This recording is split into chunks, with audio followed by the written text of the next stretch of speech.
Ladies and gentlemen, Season 1 of Modern Warfare 3 is officially upon us, and just like any other season, we got a cinematic. But we didn't just get one cinematic for Season 1. In fact, we got two, and when we combine these together, we get a pretty deep story for what is going on moving forward with the Modern Warfare 3 story. Now, if you like these type of videos, and you guys know, I do a lot of these story videos for Call of Duty on the channel. We've done Ending Explained for Modern Warfare 3, we've rewritten this story, we've dove into individual characters, and this is just expanding on that. So if you like these type of story videos, want to see more, the way to show me is hit that like button, subscribe, all of that kind of jazz. It shows me that you want to see more and more videos like this one.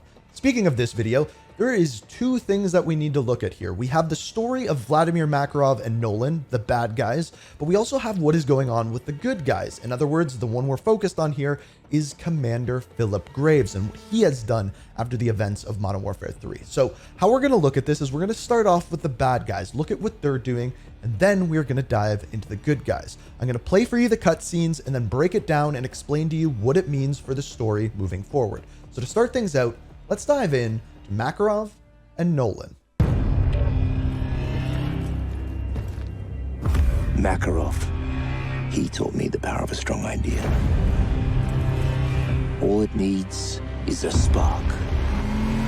And if it catches, it can be explosive.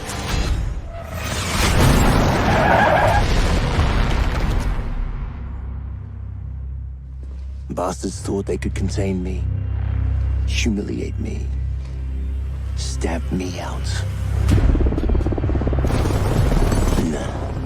See, I earned my commandeer's trust because I don't go out like that. I don't bend, I don't break, I just keep burning. His mission is my mission. His cause is my cause.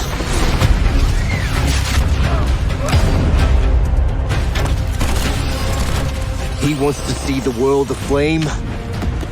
Good. It deserves it. Hand me the match. Strong ideas need strong people to carry them out. So let's go.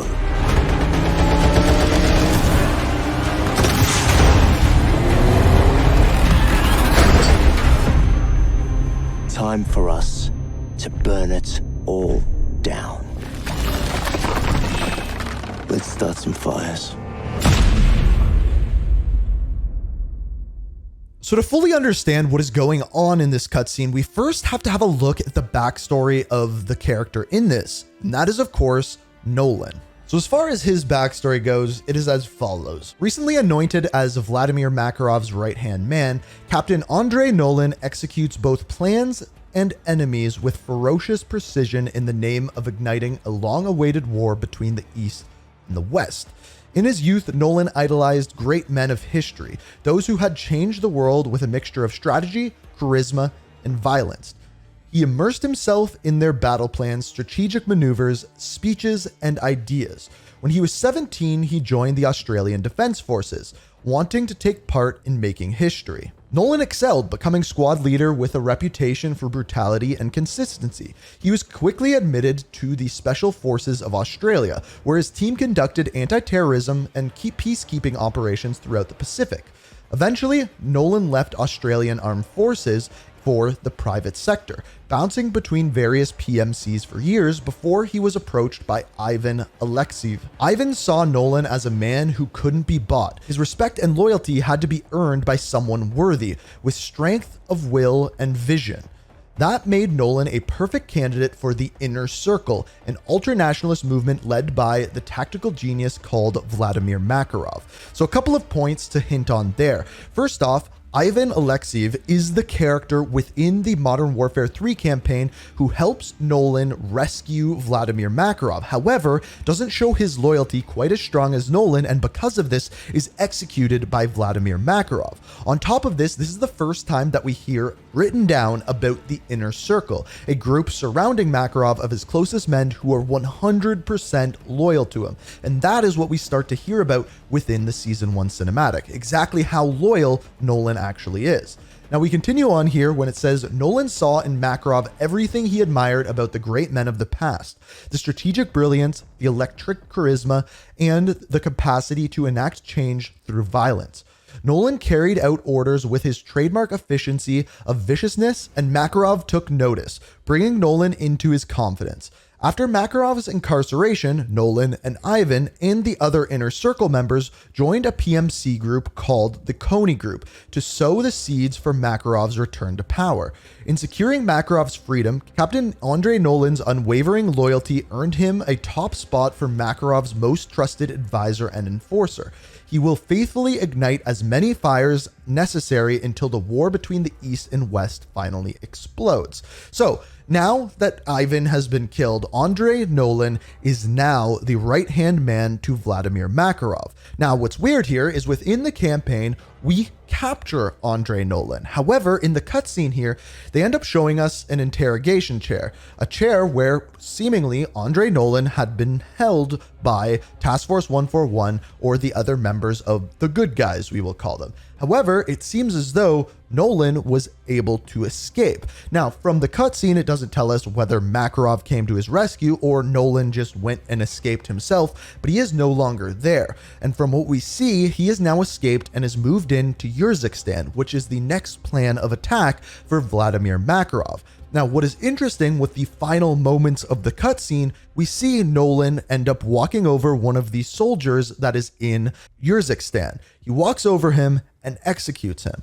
Now, let me play this scene with one of the original scenes from Modern Warfare 2019 right after. Let's start some fires.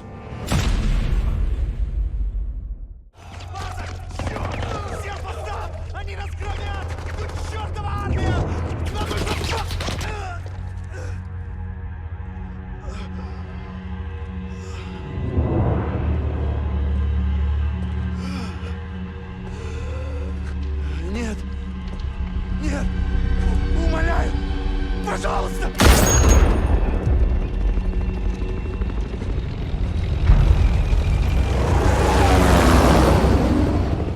Clearly, you can see the similarities, and in Modern Warfare 2019, the right-hand man to Viktor Zakhaev was, of course, Khalid al-Assad, the person in the cutscene. Now, Makarov's right-hand man, Nolan, is the one doing the executing. Now, this brings us to our next question: what is going on with the good guys?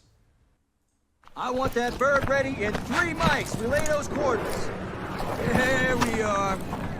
Head shed gave the green light. We're deploying you to the front lines. You're up. Grab your chutes. Rules of engagement are simple.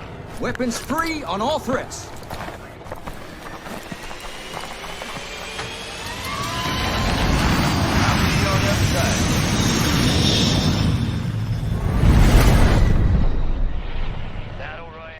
So if you didn't know already, that is Commander Phillip Graves, and clearly he is leading the good guys into Urzikstan, which tells us a couple of things, because the last time we saw Commander Phillip Graves, he was testifying in front of Congress about his actions directed towards Task Force 141 against General Shepard. And at the very end of the game, of course, we knew that Captain Price took out General Shepard, but we didn't know what was going on with Phillip Graves.